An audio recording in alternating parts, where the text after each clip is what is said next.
Hey everyone, and welcome back to my channel. My name is Nordia, and today, well, first of all, I want to say Happy New Year's to everyone and welcome to 2021. So over the last few years, I've been watching a ton of videos on YouTube, a lot of them about like financial stuff, credit cards, credit scores, and like financial planning and things like that, and kind of how to make your credit card work for you. So we're getting to know each other, so I'll continue. So my life is split between Canada and the United States.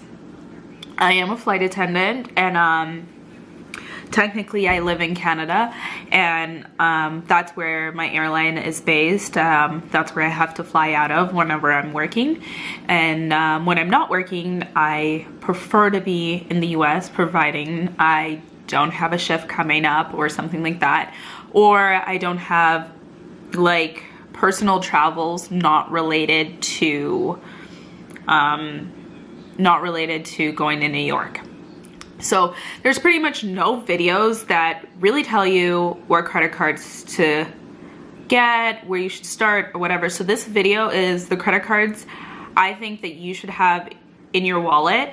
And the card that I do have in my wallet that I'm not going to show you guys is a card that I would recommend if you're new to credit, and if you want me to make a video on that, I can then explain further. So I'm with CIBC, that's my bank of choice, but you can bank with anyone. I prefer CIBC. They like to build relationships with their clients, and above anything else, that helps you get other things such as line of credit, even more credit on your credit card, overdraft protection if you don't already have it.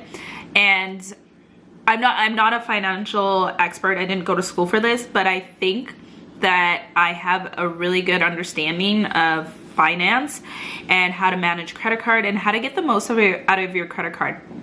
Now, I don't know for many of you, but I'm Jamaican. I was born in Jamaica, but I grew up in Canada.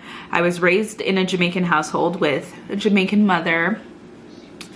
And yeah, my mom didn't know a whole lot about credit, and I think still doesn't really know a whole lot. And it's honestly not her fault, because she wasn't taught and she didn't teach herself, and maybe never had the resources to kind of look into it the way I guess my generation has the computer, the phones, everything at their fingertips. So for me, I've done a lot of research and I figured how to make things work for me. So the first things first, I recommend you get a cashback card. If you can, get a cashback card without a yearly fee if possible. There's plenty, and I have my computer here, so with a couple choices that I can recommend. I should have brought my iPad out, but oh well. One really good one I would recommend is HSBC. They actually have two cards that I like, and I'll do a screen record and put it in this video so you guys can see. But they have the HSBC Premier MasterCard. So that's a good card to start with. I don't believe it's a cashback card. It's just a regular card, but there's no yearly fee. And so it's always good to get a card without a yearly fee if it can be avoided. Now, our market is not as big, I guess you could say, in Canada like it is in the United States. So there's not a lot of options, and you have to pick the best one. You have to get more out of your credit card. So like you spend across your credit card. So I spend across my MasterCard, my Visa. I prefer not to use my MasterCard. It's more like for Netflix and things like that. So that card doesn't really come out, but I really go between my Visa and my American Express. So you pick which one you want. You can go to a MasterCard for your cash back, or you could go to Visa. So for me, I'm with CIBC, and I don't know if you guys can see. Here we go. So this is my Visa. And unfortunately this card has a yearly fee of $99. But it has really good cash back, and actually they're just changing the rules, so maybe you might go pick another card. But basically there's 4% cash back for groceries and gas, which is good because for my job I commute, so I have to drive 2 hours to work and then 2 hours back sometimes in the same day. So with that being said, like getting 4% back for the amount of gas that I purchase for a year is really good. And they don't have a cap on it, so that's kind of nice. Like some cashback cards will have like a cap, like you can only spend like $2,000 on gas on the card for your 4%, which would suck. So this card doesn't do that. So I do recommend it. So this particular one is the Dividend Platinum, but there's also the Dividend Infinite, which I'm switching to, and that I also recommend. But they also have the straight just Dividend, and it's a red card. So it's just like this, but the cash back is like 2 or 3% for everything, which is nice. And there's no yearly fee. So if you want a cashback card, no yearly fee, but you're making money off money that you're already spending, then you need to do that. If you're just like, oh, I just, I have a MasterCard and there's a yearly fee, but there's nothing else, you just like, oh, I have a credit card, that's not good enough. We're in the day and age where your credit cards have to do more. So there's also 2% on Telus if you go to Tim Hortons. I'm not a Tim Hortons person. In fact, I'm a Starbucks girl.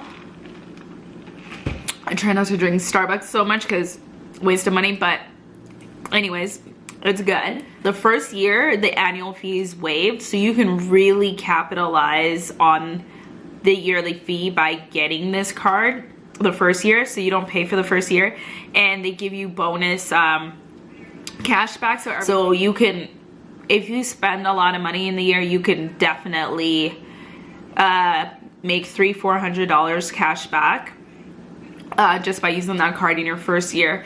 And then if you look at it in the way that just paid for the next 4 years, and a way to deposit it, you can get it, use it as a statement credit. You can also get it deposited into your savings account. You can get it deposited into your checking account, what have you. It's just up to you. And they used to do it at the end of the year, but with 2020, they are now changing their structure and you can actually have it sooner. So I'm gonna show you guys my favorite card. Now, if you guys are someone who likes to travel, and traveling can be costly, so we're in the age like we want to work smarter, not harder, and we want to spend smarter, not harder, in a way, if you get me. So that's where this card comes in. Hold on. There we go. So this is my favorite credit card. It is not a credit card, even though I just called it that. It is a charge card. So it's it's almost like financing, or what people call, what do they call it in the US? Your like car note or something like that. So it's like a car note, but different, because it's a charge card. So this is an American Express Platinum card. This is the metal card. So this card costs $6.99. Say I'm just rounding because we want to deal with even numbers. So $700 is what it costs to have this card. Every year you pay $700, but it comes with 200 yearly travel credit. So you can use that for things such as car rental, flights, and hotel. And I do recommend, I use mine all the time. So in the first year when I got this card, the sign-up bonus was saying 60,000 points, which was basically the equivalent to $600.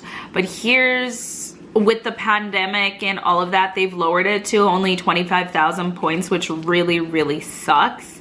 And I feel bad for anyone who's getting this card right now, even though I think it's a good card to have.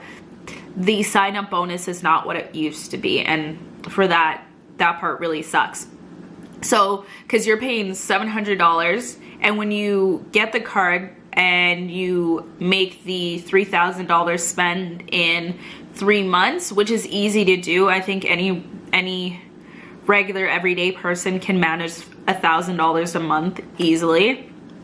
And then once you get that, then you would get your points, and then, but you're also accumulating regular points on top of the introduction bonus points, and then you can use that towards hotel, flights, car rentals, you name it. You can use it towards purchases. Do I think you should? Depends on the situation. So I used mine towards hotels. Like, we went to Belgium, we didn't pay for a hotel. We paid for part of the hotel in Paris, things like that, just by using the points that I got from this card. First, let's talk about getting the card. So you have to make a certain amount, and think at least 60,000. And if you don't make 60,000, you have to remember that credit has purchasing power. So having a credit score in the 800s is great, but for this card, you need a credit score of 720.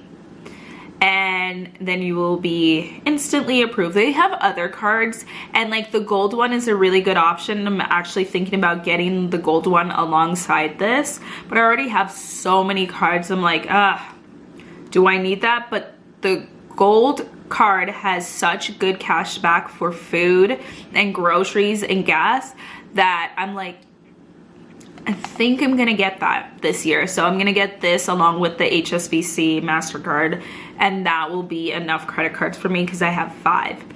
And I'm just a disclaimer, if anyone decides to get any of these cards, do not cancel any of your old cards unless they have a yearly fee. And then also too, don't cancel anything that is your oldest credit. So like for me, the MasterCard that I have is my oldest credit. I've had it since like I was 18. I cannot get rid of it because it would like demolish my years of credit. And for me, as much as I want to get rid of it, my credit score would take a huge dive. I would kind of just include like a picture somewhere here or over here of my credit score so you guys can see that I'm not just like talking and I don't know what I'm talking about. Back to the credit card. So when you get this card, you become gold members and sometimes silver members of different hotel chain. I happen to love the Hilton, and I am a gold member because of this card, and which is awesome because I use that hotel everywhere. When I go to work and when I'm flying